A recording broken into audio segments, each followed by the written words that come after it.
बीते दिन एक वीडियो सोशल मीडिया पर खूब वायरल हो रहा था जिसमें एक व्यक्ति सड़क पर बैठी एक महिला के बच्चे को छीनकर भागते नजर आ रहा था। पुलिस ने इस पूरे मामले में तहकीकात की तो पता चला कि जिस व्यक्ति ने बच्चे की चोरी की थी वो सहारनपुर का रहने वाला है और उसने पहले से दो शादियां कर रखी है, लेकिन उनमें से किसी से भी उस व्यक्ति को बेटा नहीं हो रहा था। व्यक्ति की बड़ी चाहत थी कि उसे एक बेटा हो जाए, लेकिन दो शादी करने के बाद मौलवी और पंडित के चक्कर भी काट लिए, लेकिन जब व्यक्ति थक हार गया तो उसने एक साजिश रची कि वो बच्चे की चोरी करेगा। पुलिस ने जब व्यक्ति की गिरफ्तारी की तो उसने बताया कि वो बच्चे को चुराकर अपनी पत्नी को तोहफा देना चाहता था, जिस वजह से उसने ये पूरी साजिश रची। अब नमस्कार, मैं नेहा चौधरी कैमरा पर्सन विशाल के साथ और आप देख रहे हैं जनता जंक्शन।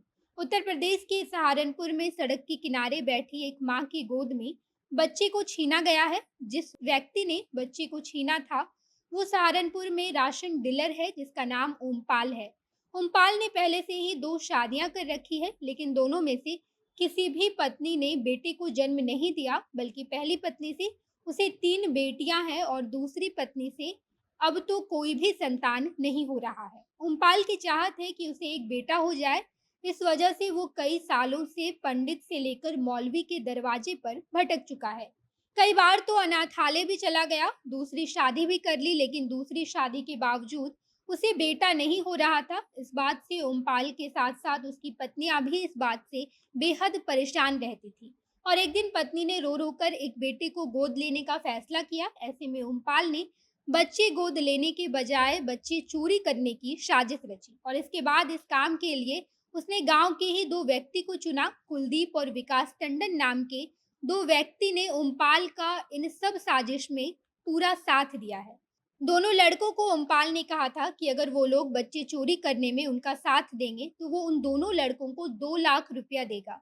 इस बात पर पूरी तरह से लड़कों को विश्वास हो जाए, इसके लिए ओमपाल ने पहले ही दोनों लड़कों को 50,000 रुपया एडवांस भी दे दिया था। इस पूरी साजिश में कुलदीप और विकास ने ओमपाल का भरपूर साथ दिया। कुलदीप और विकास ड्राइवर हैं, इसी वजह से उन लोगों को सड़क के किनारे बैठे गरीब लोगों की खूब पहचान थी।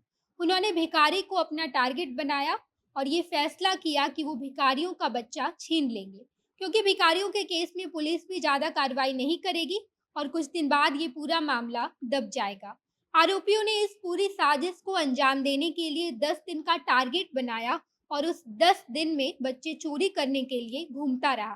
पहले उन्होंने ये निर्णय लिया कि वो बच्चे की चोरी दूसरे जिले से करेंगे, लेकिन वहां सफलता नहीं मिली, जिसके बाद उन्होंने सहारनपुर में ही चोरी करने की साजिश रची। वो लोग सहारनपुर की गरीबों की झोपड़ियों में जाकर सबसे पहले जांच पड़ताल की और उसके बाद 4 नवंबर की सुबह कुलदीप और विकास छोटी लाइन से गुजरते हुए एक महिला को बच्चे के साथ सड़क किनारे बैठे देखते मिले। महिला का नाम हिना है और वो अपने 6 महीने के छोटे से बच्चे शिवा को गोद में लेकर दूध पिला रही थी। तभी टहलते हुए दोनों बदमाश हिना के पास पहुंची और सबसे पहले तो उसे बातचीत में उलझाया, सांत्वना दिखाते हुए कुछ पैसे भी दिए और उसके बाद उन्होंने बच्चे को अपनी गोद में मांग लिया। महिला उन दोनों बदमाशों को बोली कि ये मेरा बच्चा है और महिला कपड़े हटाकर बच्चे को दिखाने लगी, लेकिन जैसे ही महिला ने बच्चे के ऊपर से कपड़ा उठाया, बदमाशों ने मौका देखकर जबरदस्ती बच्चे को छीना और भाग गए।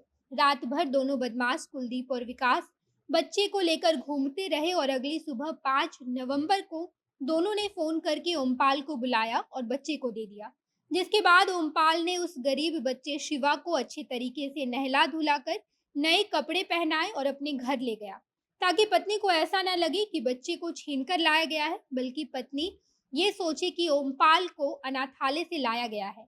उस वक्त पत्नी ने ये पूछा भी था कि तुम बच्चे को कहाँ से लाए हो, लेकिन ओमपाल ने अपनी बातों में पत्नी को उलझा दिया और असल बात नहीं बताई, जिसके बाद पीड़िता ने पुलिस को इस बारे में सूचना दी। सीसीटीवी फुटेज निकाला गया। कुलदीप की गाड़ी का नंबर देखकर पुलिस ने बच्चे को बरामद किया। फिलहाल पुलिस ने ओमपाल को गिरफ्तार कर लिया है। बाकी विकास और कुलदीप अब तक फरार हैं। इसको लेकर जो भी अपडेट आएगा हम आपको जरूर बताएंगे। बाकी आप इस बारे में क्या सोचते हैं कमेंट बॉक्स में बताइएगा। आगे की खबरों के लिए जनता जंक्शन देखते रहिए। धन्यवाद।